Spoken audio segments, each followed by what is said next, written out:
Congratulations! You are studying A-level art, graphics and/or photography at Thomas Rotherham College. You may have just started, you may be halfway through, or you may be sadly nearing the end of your time at TRC. But it's always important to have in mind how your work is assessed. This will ensure that you make the right decisions about your work along the way.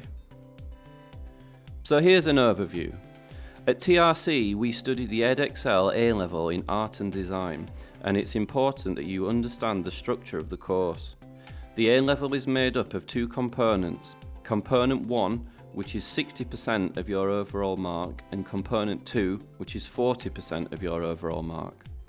Component 1 consists of 4 parts: Exploring Media, Major Coursework Projects Part 1 and 2, and your Personal Written Study, which is an essay of approximately 2,000 to 3,000 words.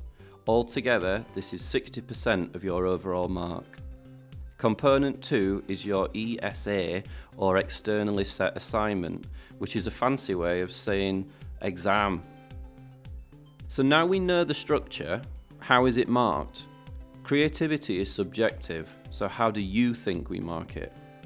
To work this out, you need to answer 2 questions. What is assessed and how is it assessed? We'll start with what is assessed. The creative process is like a scientific experiment. 1.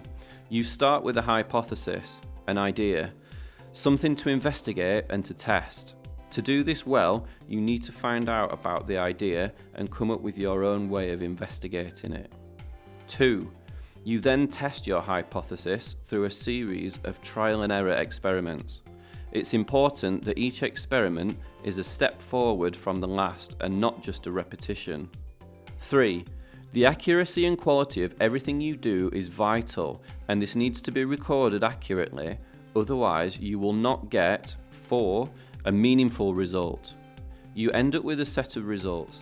You can then look at these critically and either draw conclusions from this or start the whole process again. So how does this apply to your creative subject? Your work is marked using 4 assessment objectives. This is a fancy word for saying skills. To be successful in a creative subject, there are 4 main skills you need. AO1 focuses your ability to develop ideas through sustained and focused investigations informed by contextual and other sources, demonstrating analytical and critical understanding. What does this mean though? Well, this is your hypothesis, your idea, your concept, your story. You need to start somewhere so your work can move forward. You need to look and research the work of others to help you do this, whilst also making it your own and not just copying them. AO2 looks at how you explore and select appropriate resources, media, materials, techniques and processes, reviewing and refining ideas as work develops. What does this mean? This is basically your trial and error, you working out what works visually to represent your ideas and concepts. These experiments need to start somewhere and move forward, so it's not a constant repetition of the same idea, while also not completely abandoning your experiment. However, do try lots. AO3 is how you record ideas, observations and insights relevant to intentions, reflecting critically on your work in progress. What even is it? Well, this is about quality. How accurate is your drawing? How technically skillful your photographs? How professional looking are your designs? And how have you recorded all this? Basically, does it have the beauty of the Mona Lisa, or would it not even make it onto the fridge? AO4 focuses on how you present a personal and meaningful response that realises intentions and, where appropriate, makes connections between visual and other elements. Lastly, this is all about your results, the fruits of all your labour, your final pieces and designs. How does what you've made represent your idea? This is the sum of all your research, your experiments, and the quality of your work in a sustained outcome. This could be your final outcome, or it could be outcomes along the way, in which case, the whole process starts again using this as the next hypothesis. So as you can see, all 4 of these objectives or skills hold hands. Each one depends on the quality of the other. It's a constant cycle of creativity, one feeding into the other and into the other and into the other. Obviously though, this is a qualification, so we have to have a standardised marking sheet. This is called the assessment grid and looks like this. And here's how the objectives look on the grid. So now we've covered what's assessed, now let's look at how this is done with levels. How your work is assessed is by using assessment levels. This is a fancy word for standards. Your A-level practical work is marked out of 72. There are 18 marks available for each assessment objective. This 18-mark scale is broken down into 6 levels.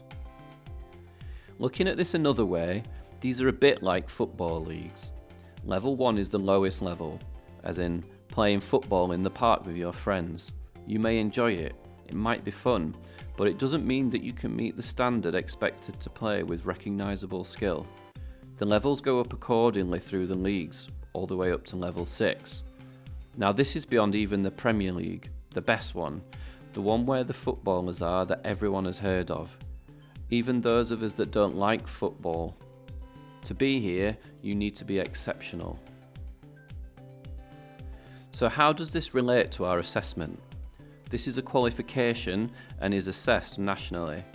Any grade awarded at Thomas Rotherham College needs to be at the same standard as any grade awarded at other centres across the country, otherwise it just wouldn't be fair. This is where we talk about the national standards. This is how you create a hierarchy in a creative subject, by looking at one thing and comparing it to another. So just like when you're watching football, you can easily differentiate between a low, mid and highly skilled player, and the same principle applies to a creative subject. Standards have visual characteristics which are reflected in each level. Now the grade boundaries can change each year, so the most recent can be found in your classroom on the assessment display. But roughly speaking, the grades lay on the grid like this, and each level has an exploratory title, just like your sketchbook pages. There are a handful of words and adjectives to describe each level on what is called the performance calculator. As the levels go up, the words describe what characteristics should be present for each assessment objective at each level. For example, Level 1. Lacks skill. Level 2. Crude visual language. Level 3. Developing skills. Level 4. Skillful. Level 5. Highly skilled. Level 6. Fluent skills.